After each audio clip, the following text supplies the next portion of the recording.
Hey everyone, Vin here. Today Tarkov added yet another bunch of new crafting recipes, and a lot of them are super important, and to be honest, some of them are game changing.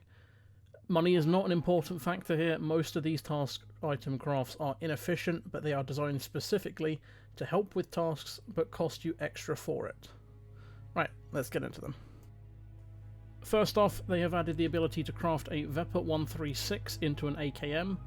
This is great because you can create AKMs for the multiple tasks that require you to kill people with them, and it's available even if you haven't unlocked them at traders yet. It also allows people to get a cheap, fully automatic option early game, as few of those are available in rifle class calibers. Next up, you can now craft tank shells. It's not too important for newer players, but it will save everyone a fair amount of time late game, with the prep or task requiring you to find these in raid. It's not very efficient though, so I would not recommend this for the M995 craft. You can also now craft AK74 Ends. This one is great across the board, as it allows for another cheap, fully automatic rifle class weapon early game, and it will save a bit of time late game when you need to find one in raid for a late prep or task. Next up, we have the Nixa lenses. Again, this one isn't too important, but it allows you to make some money from any plexiglass you find, especially non-found in raid ones. Also useful for some barters and craft, but overall a pretty good addition. They have also added a craft for 9x39 SPP. This is ammunition for the VSS and ASVAL. It's helpful for everyone as it allows for some money making, and it gives people access to a decent quantity of a really good ammo, should they need it. A lot of people are going to be very upset with this one, but they added a craft for the KS23 star rounds. That's the flashbang ones. This will be useful for people struggling with the kills while enemy is flashbanged task, but please don't use them for other PvP or you'll end up smelling really bad.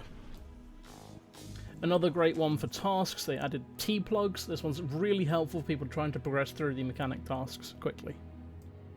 Now this one isn't useful for any tasks at the moment, but you can now craft whiskey.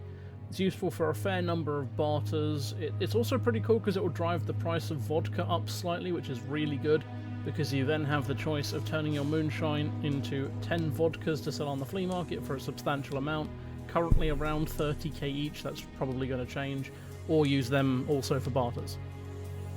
Next up is the Hemostatic Granule injector packet thing. This is great for those unable to buy them yet, and who also don't have access to the flea market. However, it will be very, very inefficient should you have one of those options. And for the most important one they have added today, you can now craft Ledexes. This is by far one of the best additions to the game so far for newer and less experienced players, and everyone else in general. This allows you to get a found and raid Ledex for the private clinic task, meaning you no longer have to get really lucky spawns on labs and or shoreline, then pray you survive with the Ledex to get your thick items case.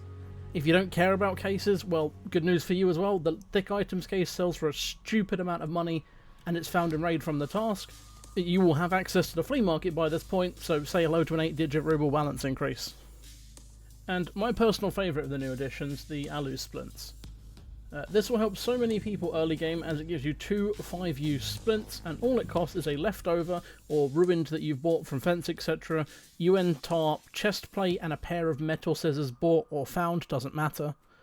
I have one of these splints on me at almost all times, in pockets when I'm fully geared, or a secure container on lesser geared runs, but they are very, very good. And yet another game-changing one for tasks, you can now craft Blackrock chest rigs.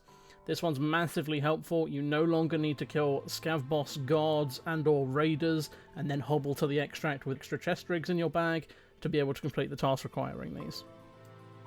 There's also now a craft for water filters. This will be far more useful late game as a way of making money, or for those who don't wish to use the flea market but still want to produce super water. And of course moonshine for their scav boxes. This one I don't know if I really like. You can now craft raid backpacks. It's okay for those of you who want a big backpack, but it's far too expensive. If you have the barter items for the army bags and have spare non-found in raid paracord laying around, this can actually make you a bit of money. Personally, I have preferred if they added a pilgrim craft instead, as pilgrims are good for storage but are very easy to spot, so it's a nice trade-off and it will keep them cheap. and you need one found in raid for a Ragman task anyway. And finally we have another Cordura craft. This one is insanely cheap as the sling bags are available at level 1 Ragman and I believe they're under 5k each. This is a great one for people trying to complete the found in raid fabrics task for Ragman. Right, and that'll be it for all of the new crafts they've added today. I hope I helped a lot of you get your tasks done a lot easier and at the very least make some money. It's been an absolute pleasure. If you have any more questions, please feel free to come along my Twitch channel at twitch.tv/xventores and ask me any and all questions you have. I promise no question is stupid. I will do anything I can to help as I love doing so. So please do not hesitate to come and ask me whatever questions you have about the game. Right, I hope you all enjoyed. I hope you all made some money. Good luck escaping Tarkov.